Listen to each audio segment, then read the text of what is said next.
Hi అండి, అందరూ ఎలా ఉన్నారు? Welcome to our channel. నేను మీ ఇంటమ్మాయి విజయ. ఈరోజైతే నేను చాలా సంతోషంగా ఉన్నానండి. ఎందుకంటే నేను చాలా రోజుల నుంచి ద్రాక్షారం వెళ్ళాలనుకుంటున్నాము, కానీ ఏదో ఒక ఆటంకం వచ్చి ఆగిపోతున్నామని చెప్పాను కదా. సో ఇవాళ అయితే కనుక మేము ప్రయాణం అయితే అయ్యామండి. వెళ్ళడానికి అయితే రెడీ అయ్యి వెళ్తున్నాను. నా కోసం అయితే కనుక మా వదిన రెడీ అయిపోయి వచ్చి కాంప్లెక్స్లో అయితే ఎదురు చూస్తాను. హాయ్ అండి, తినే మా వదిన, ఇంకా మా వదిన ప్లస్ అలాగే మా పెద్దమ్మ, వాళ్ళ అమ్మాయి, వాళ్ళ మనవరాలు, మేమందరం కలిసి అయితే కనుక టెంపుల్కి అయితే వెళ్తున్నామండి. దారిలో కనుక చూస్తే ఎంత బాగుందో తెలుసా, పొలాలు, చల్లగాలి, నిజంగా చాలా హ్యాపీగా, నిజంగా బండి మీద వెళ్తే కనుక ఇంకా హ్యాపీగా అనిపించిందండి. కాకపోతే మేము బస్సులో వెళ్ళాము. టెంపుల్ దగ్గరికి అయితే వచ్చేసామండి. కాకపోతే మేము వచ్చేటప్పటికి చాలా లేట్ అయిపోయింది, 2 అయిపోయింది. అప్పటికే టెంపుల్ క్లోజ్ చేసేసారు. మళ్ళీ 3కి స్టార్ట్ అవుతుంది దర్శనం అని చెప్పి అయితే అన్నారు. సో సరే కదా అని చెప్పి ఈ లోపల మనం లోపలికి వెళ్ళి టెంపుల్లో కాసేపు కూర్చుందాం కదా అనుకుని లోపలికి వెళ్తుండే, కానీ ఈ లోపల బయట భోజనాలు ఉన్నాయమ్మా, తొందరగా వెళ్ళి భోజనం చేసేయండి, ఎలాగా దర్శనానికి లేట్ అవుతుంది కదా, భోంచేసి వచ్చేసిన తర్వాత మీకు ఈ లోపల దర్శనం కూడా టైం అవుతుందని చెప్పేసి అన్నారు. మేము ఇంకా సరే అని చెప్పి అక్కడి నుంచి నడుచుకుంటూ ఆ గుడి ప్రక్క నుంచి అలా చూసుకుంటూ ఆ భోజనశాలకైతే వెళ్ళాము. నిజంగా చాలా బాగుందండి టెంపుల్ అయితే కనుక. నాకైతే బాగా నచ్చింది. నేను ఎన్ని సంవత్సరాలు అయిందో నేను ఆ టెంపుల్కి వెళ్ళాలని అనుకోవడం, కానీ పుట్టి పెరిగి ఇన్ని సంవత్సరాలకు నేను ఆ టెంపుల్కి అయితే వెళ్ళానండి. ఇప్పటికైతే శివయ్య అనుగ్రహం నాకు కలిగింది. నిజంగా నాకు చాలా చాలా సంతోషం అనిపించింది. సోమవారి టెంపుల్ పక్కన అయితే కనుక పెద్ద రావి చెట్టు ఉంది. రావి చెట్టు కూడా చుట్టూ చాలా సుబ్రహ్మణ్య విగ్రహాలు అయితే ఉన్నాయి. ఆ చెట్టు వెనకాల అయితే కనుక పెద్ద శివలింగం ఉందండి. నిజంగా ఆ లింగం చూస్తే నాకు ఎంత హ్యాపీ అనిపించిందో, చాలా బాగుంది. అక్కడ స్వయంగా అభిషేకాలు చేసుకోవచ్చు, దీపారాధన చేసుకోవచ్చు అంట. అక్కడ మా పెద్దమ్మ అయితే కనుక దీపారాధన కావాల్సినవి తీసుకొచ్చి తనైతే దీపారాధన అయితే చేసుకుంది.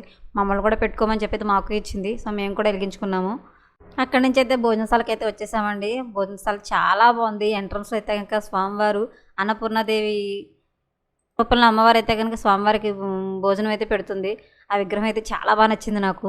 ఇక లోపలికైతే వెళ్ళి కూర్చున్నాము. వంట అవుతుందమ్మా, కాసేపు వెయిట్ చేయండి, టైం పడుతుందని చెప్పారు. సో దానికోసం అయితే వెయిట్ చేస్తూ అలా కూర్చున్నాము. భోజనం అయిపోయిన తర్వాత అక్కడి నుంచి కోనేరు దగ్గరికి అయితే వచ్చామండి. కోనేరు దగ్గరికి వచ్చిన తర్వాత మా పెద్దమ్మ వాళ్ళు అయితే కనుక స్నానం చేస్తామని అన్నారు. సరే మీరైతే స్నానాలు చేయండి, మేము అలా కాసేపు అలా కోనేరు చుట్టూ తిరిగి వస్తాము, చూస్తాము, బాగుందని చెప్పి అయితే మేము అటు నుంచి అటు ఎదరికి వెళ్ళాము. కోనేరు మధ్యలో చిన్న బ్రిడ్జ్ ఒకటి ఉంది. బ్రిడ్జ్ నుంచి అటువైపు వెళ్ళాము. అటువైపు నుంచి అయితే వ్యూ ఇంకా చాలా బాగుంది. టెంపుల్ అటువైపు నుంచి చూస్తుంటే ఇంకా చాలా హ్యాపీగా అనిపించింది. అక్కడైతే కాసేపు కూర్చున్నాము.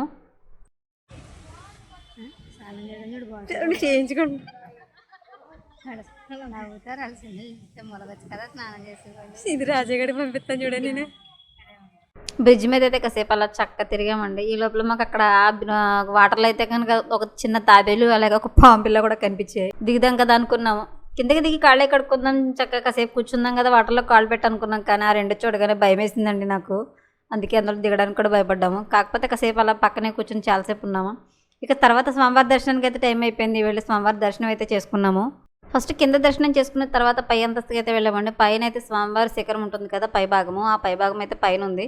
సో అక్కడ చూసి ఆయన దర్శనం చేసుకుని అయితే బయటకు అయితే వచ్చేసామండి. నిజంగా చాలా బాగుంది. బయటికి రావాలనిపించలేదు స్వామివారు చూసినంత చెప్పు కూడా. నేను పుట్టిన తర్వాత ఇదే అండి ఫస్ట్ టైం నేను ద్రాక్షారామం వెళ్ళడం. నాకు నిజంగా చాలా చాలా సంతోషం అనిపించింది. వచ్చేటప్పుడు టెంపుల్ బయట అయితే కనుక కొన్ని తాబేళ్ళు అయితే కనిపించాయండి. చాలా బాగున్నాయి. అట్లా చూడగానే చాలా హ్యాపీ అనిపించింది. మా చిన్నోడు చూస్తే కనుక అమ్మ మనం తీసుకెళ్ళిపోదాం అని చెప్పైతే నాకు భారం చేసిన బాగానే. ఓకేనండి, ఈ వీడియో కనుక నచ్చితే కనుక వీడియోకి లైక్ ఇచ్చి మమ్మల్ని సపోర్ట్ చేయండి. మీరు ఇచ్చే ఒక్క లైక్ మా ఛానల్కి మోటివేషన్గా ఉంటుందండి. మీ ఇంటి అమ్మాయిలను నన్ను ఆదరిస్తారని మనస్ఫూర్తిగా కోరుకుంటున్నానండి. మరొక వీడియోలో మళ్ళీ కలుద్దాం. Thank you so much.